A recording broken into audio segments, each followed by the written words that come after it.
just ask you about Declan Rice and how quickly he settled to become an important player.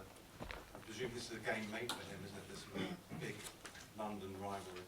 Yeah, I think he's heard a lot about it already, and yeah, in a really natural way, he's doing what he's done in the last few seasons, and for us in an extraordinary way. I think he's really enjoying our way of playing first of all, and then I think he's competing and performing at a really high level right from the beginning, which is always a question mark when you move teams. He's new to the club, but as a Londoner in West Ham, he knows all about the rivalry with Tottenham. Would that be important for you on the pitch on Sunday?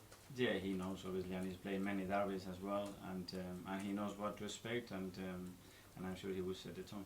Has he exceeded your expectations so far? In terms of how quickly he has adapted, probably yes.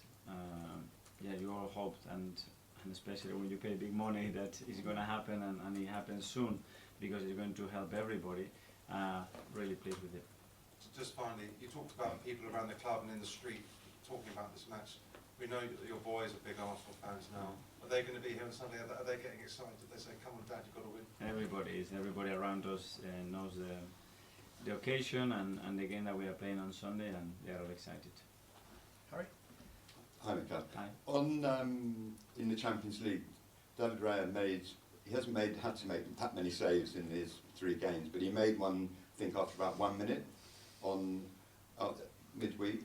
So is that a sign still about the whole team being alive and alert in that early minutes of a game? Because I know that obviously there have been those 3 occasions in the league, Yeah. and I was wondering, I know you analyse a game, Yeah. you must have noticed it. You have done very well, and yeah, I noticed that, and I didn't like it, and we have to react, and we have to be sharper and more on it right from the beginning. That's especially at home with what happened a few times. I mean, how do you sort of safeguard against it? How do you, because you can talk about it, but if it needs to happen on a pitch, I mean, is it a team thing, a collective thing? I don't have a clue. That's the reality. Because with certain things, when we used to have a lot of people players sent off, we used to talk about it and play with it, and I don't know, we made it worse, you know, and we said, okay, we need more clean sheets at home, and then, okay, we decided not to do it, and we got a clean sheet at home, which hasn't been that many in the last 30 games.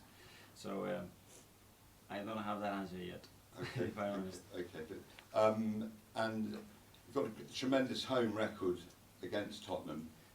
I'm thinking, is that something actually you have to guard against complacency? I think they've won once in 17 league games, maybe now. Yeah, it won't be any of that.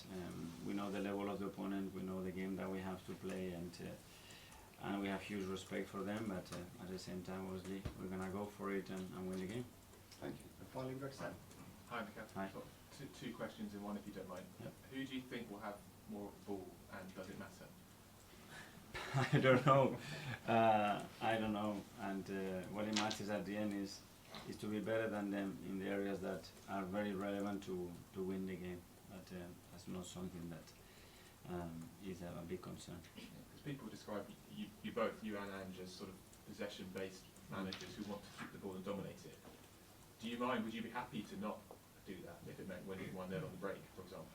Well, I don't know. I think every manager has his own belief, you know, and I don't feel comfortable not dominating the game without the ball. It's something I don't know how to do. It's so we want to both have the ball, that's for sure, in the right areas with the right players on the ball and creating what we want to create. That's it. It's a different challenge because in previous seasons Spurs haven't wanted the ball in the same way as Arsenal have.